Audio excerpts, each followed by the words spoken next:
लगेंगे शहीदों के मज़ार पर हर बरस मेले, वतन पे मिटने वालों का यही बाकी निशान होगा। नमस्कार दोस्तों, मैं राजन आज आपके सामने मुखातिब हूँ चतरा के फंसीहारी तालाब से।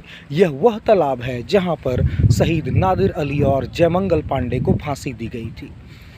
आज हम लोग बात करेंगे 1857 के उन दो महान सपूतों को। मेरे पीछे जो आप पिलर देख रहे हैं, इस पिलर उनकी याद में लगाया गया है और ये वही जगह है जहां पर उन दोनों को समेत कई अन्य और वीर सिपाहियों को फांसी दी गई थी।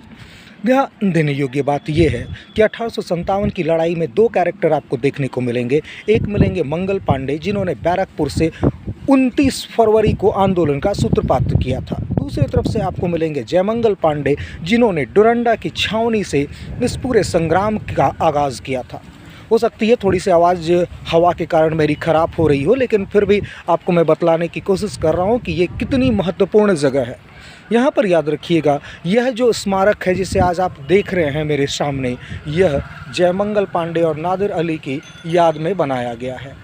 1857 की लड़ाई में चतरा के डिप्टी कलेक्टर सिम्पसन ने इन दोनों के विरुद्ध युद्ध किया था और अंत में गुप्तचरों की सहायता से ये दोनों पकड़े गए और 4 अक्टूबर 1857 को इनको फांसी दे दी गई थी। हालांकि ये हर लड़ाई का अंजाम भारत में ऐसा ही होता था उन दिनों, जब लोग वतन पर मिटने वाले एक तरफ हुआ करते थे और दूसरी तरफ वतन से गद्दारी करने वाले दूसरी ओर।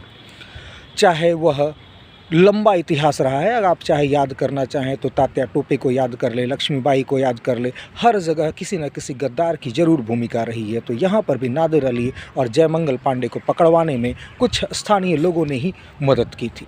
खैर, यहाँ पर आज मैं विनम्र श्रद्धांजलि अर्पित करता हूँ उन झारखंड के दो महान सपूतों को, जिन्होंने 1857 की लड़ाई में अपना महत्वपूर्ण योगदान दिया। यह योगदान सिर्फ इसलिए महत्वपूर्ण नहीं है कि वो शहीद हुए और उन्होंने अंग्रेज़ों से लोहा लिया। यह योगदान इसलिए भी महत्वपूर्ण है क्योंकि आज के समय में लोगों को यह जानना चाहिए कि किस प्रकार की स्थितियां से हम लोगों के पूर्वजों ने इस देश को आज़ादी दिलाई है। सबसे महत्वपूर्ण चीज़ आपको यहाँ पर समझना पड़ेगा कि जब 31 मई 1857 को यह तय किया गया कि पूरे के पूरे भारत में विद्रोह होगा, तो इसको लेकर कई अलग अलग लोगों ने अलग अलग प्रकार से प्रयास शुरू किए। उन दिनों कमल का फूल और चपाती हमारे जितने भी क्रांतिकारी साथी होते थे उनकी पहचान होती थी।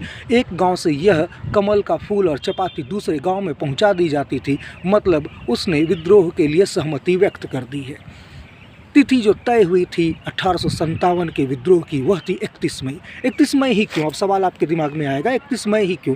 क्योंकि जो अंग्रेज़ों की एक बड़ी फौज थी वह भारत से बाहर जाने वाली थी, नेपाल के रास्ते। वह अगले किसी मूवमेंट की ओर जाने वाले थे। नतीजा, भारत में एक वैक्यूम की स्थिति होती और इस स्थिति में बहुत अच्छे तरीके से इस विद्रोह को अंजाम दिया जा सकता था। यहाँ पर अगर बात करेंगे वीर कुंवर सिंह, बिहार में, झारखंड में अगर बात करेंगे तो नादिर अली, जयमंगल पांडे जैसे अनेक क्रांतिकारी, पांडे गणपत राय का भी इन्होंने साथ लिया और ये पूरा का पूरा चोटूपालू घाटी से लेकर सब जगह विद्रोह की हवा फैल गई थी। यहाँ पर याद रखिएगा, ये जो पूरा का पूरा आंदोलन चल रहा था, यह मुग़ल सम्राट, जिसे अंतिम मुग़ल सम्राट कहा जाता है, बहादुर शाह जफ़र की एक बार पुनः सत्ता में वापसी के लिए अंतिम प्रयास था। यह प्रयास न सिर्फ झांसी की रानी कर रही थी, न सिर्फ मंगल पांडे कर रहे थे, न सिर्फ तात्या टोपे कर रहे थे, न सिर्फ हजरत महल कर रही थी। ये पूरे उत्तर भारत के सारे लोग इस संग्राम में लगे हुए थे। दक्षिण भारत में बहुत कोशिश हुई इस संग्राम को फैलाने की, लेकिन अंततः वह बहुत ज़्यादा सफल नहीं हो पाया, जिसमें तात्या टोपे ने लगभग अपनी पूरी क्रांति के जो भी उनके विमर्श थे या जो भी उनकी उपलब्धियां थी उन सबको दांव पर लगा दिया और नर्मदा पार करके उन्होंने कोशिश की थी मराठा में आग लगाने की, लेकिन वो दुर्भाग्य से नर्मदा पार बहुत अच्छे तरीके से नहीं कर पाए। एक बार पार भी किया तो बहुत अच्छा रिजल्ट न दे पाए। कारण सीधा सा था, लोगों में एक प्रकार से निरुत्साह की भावना आ चुकी थी। अंग्रेजी शासन के विरुद्ध लोग उतने ज़्यादा उग्र नहीं थे जितने ज़्यादा वह स्थानीय जमींदारों से पीड़ित थे। तो यहाँ पर समस्याएं दो प्रकार की थी, तो दोनों प्रकार से लोग कहीं ना कहीं परेशान थे और इसी बीच में 1857 की लड़ाई पूरी की पूरी जो आंदोलन थी उसका सूत्रपात हुआ। 1857 की लड़ाई हुई तो थी सिर्फ कारतूसों के विरुद्ध, लेकिन ये प्रतीकात्मक संघर्ष थी अंग्रेज़ों के हर एक जुल्म सितम जितने भी थे। अब आपको मैं ये भी बताता चलूँ कि इनकी फांसी कैसे दी जाती थी उन दिनों। उनकी फांसी बड़े ही बेरहमी से दी जाती थी। यहाँ तक कि उनको अंगों को 8-9 की शक्ल में बांधकर अंग्रेज़ अपने मनोरंजन का इंतज़ाम किया करते थे। तो आप समझ सकते हैं कि ये सभ्य कही जाने वाली जो अंग्रेज़ों की कौम थी, उसने कितने जुल्म सितम किए हैं भारतीयों के ऊपर। और वो विद्रोही जिन्होंने विद्रोह किया तो भी एक निश्चित तौर पर धर्म का आचरण ओढ़कर, ऐसा कहीं भी आप प्रमाण नहीं ढूंढ पाएंगे कि अंग्रेज़ों के ऊपर बहुत ज़्यादा जुल्म किए गए। अब युद्ध थे तो निश्चित तौर पर लोग मारे जाएंगे, यह तो निश्चित है।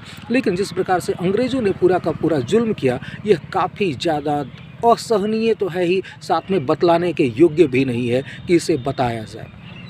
चलिए, अगले किसी अन्य शहीदों के मज़ार पर मैं फिर आपसे मिलूँगा। आज मैं चतरा के फंसिहारी तालाब से। धन्यवाद।